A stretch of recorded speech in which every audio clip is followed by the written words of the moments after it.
ফাংফুং হাজৰিকাই পাঞ্জাৱত 2জন সেনামাতি নিহত, অসমত 3জন সেনামাতি আহত। অসমৰ মুখ্যমন্ত্ৰী আজি নতুন দিল্লীলৈ ৰিক্সাৰে ৰাওনা কৰিব বুলি আজি বাতৰিত উল্লেখ কৰিছে। পাঞ্জাৱৰ সেনামাতিৰ মাজত গুলীয়াগুলী চলি আছে। গুলীয়াগুলী চলি আছে যদিও এতিয়াও গণ্ডগোল কমা নাই বুলিও বাতৰিত উল্লেখ কৰিছে। অলপতে শৰাইঘাট ব্ৰিজৰ তলত বেচা মাছৰ হেঁচা লাগি এখন পানী জাহাজ 3 টুকুৰা হৈ যায়। প্ৰশান্ত মহাসাগৰত 2টা দৰিকণা মাছ খাব নাপাৰ বিনিময়ত আজি ৰাতিপুৱা 9টা বজাত ব্ৰহ্মপুত্ৰ হোটেলত মৃত্যুবৰণ কৰে বুলিও বাতৰিত উল্লেখ কৰিছে। আপোনালোকে বাতৰি শুনিছে আকাশবাণী গুৱাহাটী লিংটি সিঙাৰ পৰা।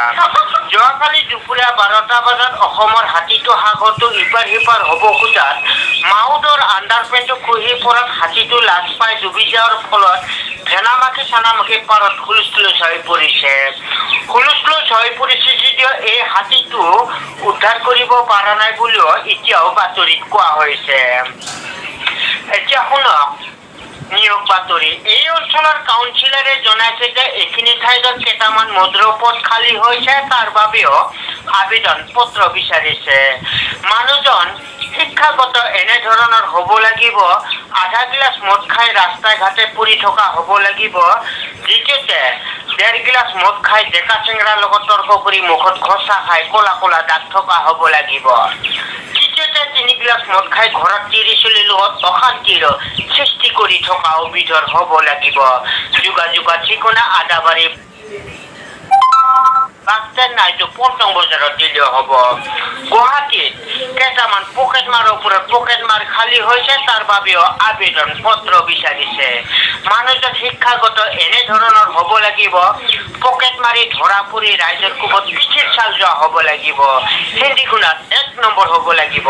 কোনোবাই মাইকী মানুহ কামাখ্যা মন্দিৰৰ পঠা ছাগল নিয়া দেখা পালে তাৰ হাতৰ পৰাও কাঢ়ি নিয়া ক্ষমতা হ'ব লাগিব। যোগাযোগৰ ঠিকনা গড়েশ্বৰ বাছষ্টেণ্ড নাইটো খ্ৰীষ্টানবস্তি দিলেও হ'ব। এতিয়া শুনক নিৰদেশ সম্পৰ্কীয় বাতৰি। যোৱাকালি দুপৰীয়া 12টা বজাত গড়েশ্বৰ কলেজৰ পিছচাইডৰ পৰা এজনী ছোৱালী নিৰদেশ হৈছে। ছোৱালীজনী ওখই চাপৰকে চুটিকে হালিয়া মেখেলা পিন্ধাকে বুকুখন উঠা চুলিকেইডাল গোঠা, গলত গলমণি, হাতত হাত ঘড়ী, পিন্ধনত শাৰী, কপালত ফট। এইজন ছোৱালী কোনোলোকে সন্ধান পালে নিশ্চয় এই ঠিকনাৰ নাইটো অচল পুলিচ থানাত জনাই যেন। ঠিকনা পোষ্ট অফিচ জমৰদুৱাৰ, থানা জমৰঘৰ, ডাকঘৰ পাতালপুৰ, নামটো নাহিজান্তা, ওখ 10 ফুট 10 ইঞ্চি, মাতৃভাষা অসমীয়া। আমাৰ আজিৰ বাতৰি ইমানে। গেজেং থেং।